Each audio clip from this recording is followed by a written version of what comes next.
بسم اللہ الرحمن الرحیم۔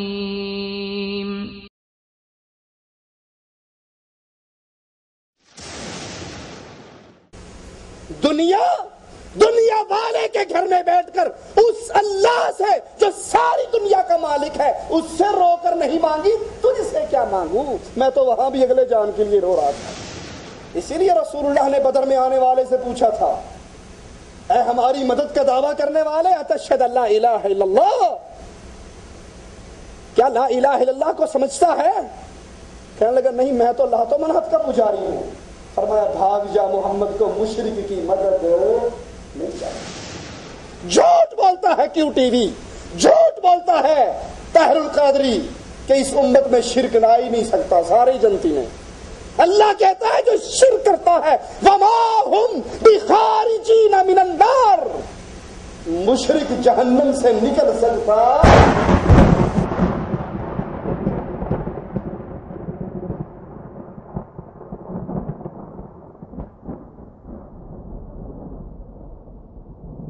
قل لا أملك لنفسي نفعا ولا ضرا إلا ما شاء الله ولو كنت أعلم الغيب لاستكثرت من الخير وما مسني السوء إن أنا إلا نذير وبشير لقوم يؤمنون۔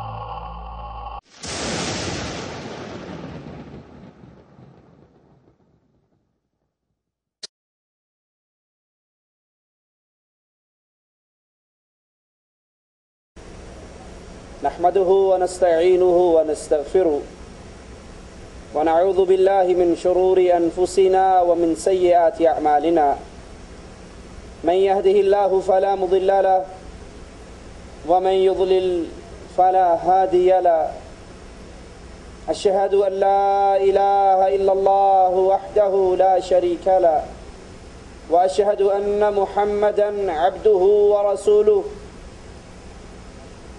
أما بعد، أعوذ بالله من الشيطان الرجيم، بسم الله الرحمن الرحيم، قل هو الله أحد الله الصمد لم يلد ولم يولد ولم يكن له كفوا أحد۔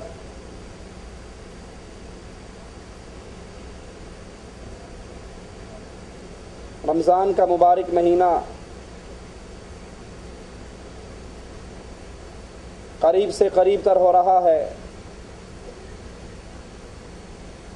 اللہ ہم سب اہل ایمان کی قسمت میں رمضان کے قیام اور صیام کی توفیق عطا فرمائے اور اس محنت کو اپنی رحمت سے قبول فرمائے۔ رمضان المبارک نیکیوں کا سیزن ہے، نیکیوں کی بہار ہے، گناہ گاروں کے گناہوں کی معافی کا بہانہ ہے۔ اس ماہ کے اندر چھوٹے چھوٹے اعمال ساری زندگی کے دھونے دھو دیتے ہیں۔ رسول اللہ صلی اللہ علیہ وسلم فرماتے ہیں، من صام رمضان، جس نے روزے رکھے رمضان کے،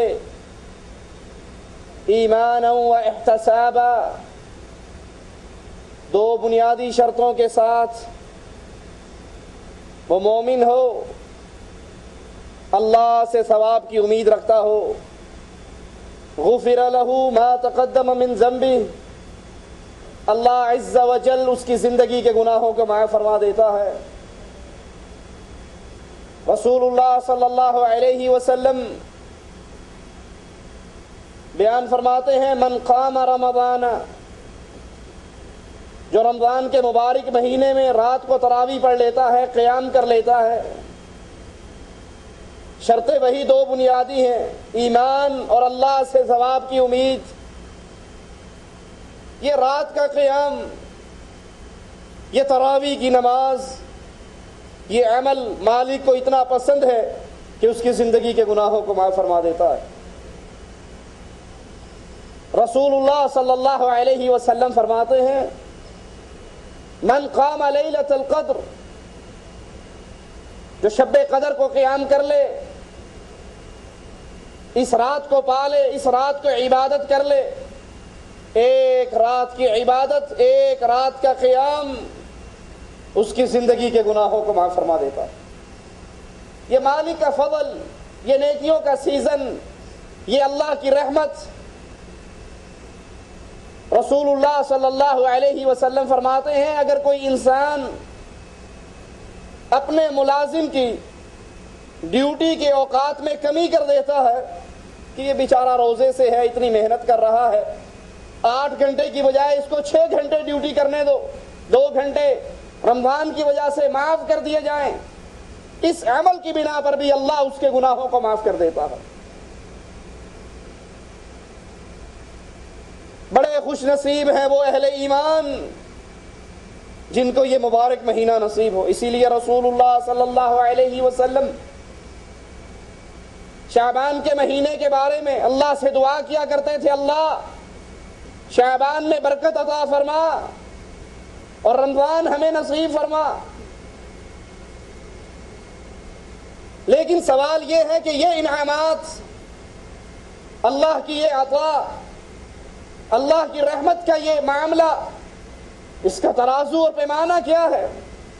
وہ کون ہے جو رمضان کے روزے رکھے اور گناہ معاف کروا لے؟ وہ کون ہے جو رمضان میں قیام کرے اور گناہ معاف ہو جائیں؟ اللہ کی رحمت کا پیمانہ، اللہ کی رحمت کا ترازو، اللہ عز و جل کی رحمت کا یہ ماجرا کیسے ہوگا؟ کس کے ساتھ ہوگا؟ اس کی بنیادی شرط یاد کر لیجئے، جو اہل ایمان ہے، جس کا عقیدہ درست ہے، جو توحید خالص کو سمجھ کے تسلیم کر چکا ہے، اس پہ عمل کرنا شروع کر دیا ہے، اس کے تمام گناہوں کے پلڑوں میں شرک والا گناہ نہیں ہے۔ یہ وہ خوش نصیب ہے جو رمضان کے موسم میں اللہ کی رحمت کا فائدہ اٹھائے گا۔ اور اگر اس کے معاملات میں، اس کے گناہوں میں، اس کے نامہ اعمال میں شرک اکبر ہے تو مشرک کے ساتھ اللہ کبھی بھی آخرت میں رحمت کا ماجرا کیا ہی نہیں کرتا۔ رسول اللہ صلی اللہ علیہ وسلم حضرت سعد سے پوچھتے ہیں، صحابہ سے پوچھتے ہیں اگر تم اپنی بیوی کے ساتھ غیر مرد کو دیکھو کیا کرو گے؟ سعد فرماتے ہیں رضی اللہ عنہ وارضا، اللہ کی قسم دونوں کی گردنیں کاٹ دوں گا۔ آقا علیہ الصلوۃ والسلام نے فرمایا اس کی غیرت پہ تعجب نہ کرو، انا اغیر من سعد، میری غیرت تو سعد سے بھی زیادہ ہے، واللہ اغیر منی، اللہ کی غیرت محمد سے بھی زیادہ ہے صلی اللہ علیہ وسلم۔ ایک مومن، ایک مواحد اپنی عزت اور غیرت میں کسی کی شراکت برداشت نہیں کرتا۔ سمجھانے کے لیے عرض کرتا ہوں، اللہ کے لیے اعلی مثال ہے، تو اللہ اپنی وحدانیت میں، اپنی توحید میں کسی اور کی شراکت کو برداشت نہیں کرتا۔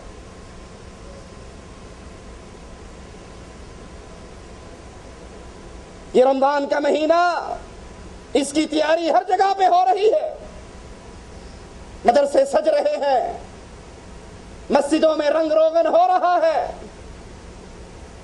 طاہر القادری بھی روزے رکھنے کی تیاری کر رہے ہیں، ساجد نقوی صاحب نے بھی روزے رکھنے ہیں،